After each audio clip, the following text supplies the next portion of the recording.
Fresno resident Catherine Coach hasn't been to the dentist since February. Now she's back, even in a pandemic. And we've all heard too much sugar is bad for our teeth, and many of us have not been to the dentist since the coronavirus crisis began. We know good dental health is imperative for good health, and dental emergencies don't stop happening even during a global pandemic.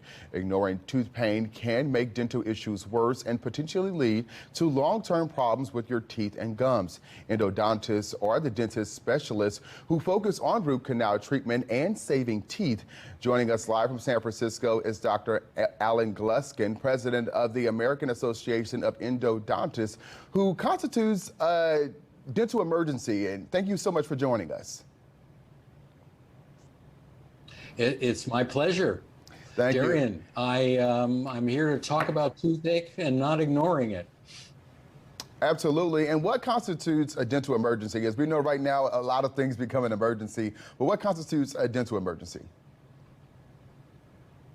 Well, I think your audience will be able to relate to this. If you have a toothache that wakes you up out of a sound sleep and you can't go back to sleep because you're holding your jaw and wishing it would go away, that's a dental emergency. If you have swelling in your jaw that's associated with a tooth, that's a dental emergency because the infection is spreading throughout your jaw.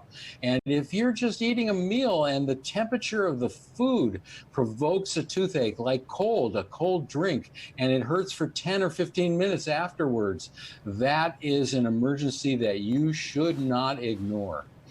Absolutely, and a lot of people, I know even included myself, you go to Walgreens, you get the temporary, cream that at least holds you over for the night. But how do you know if you need an endodontist, though?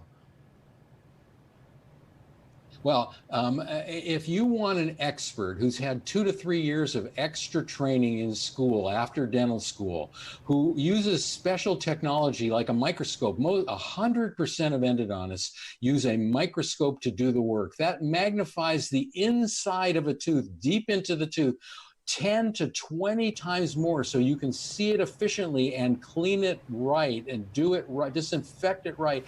Endodontists use three-dimensional x-rays which go around your head, so they don't have to put x-rays, a lot of them, in your mouth. That shows you the curvatures of the roots and allows you to understand the complexity of the root systems so you can do a perfect job. We use rubber dams, which are 100 years old. That's not new technology at all, to isolate your mouth from the dentist's mouth and his assistant or her assistant.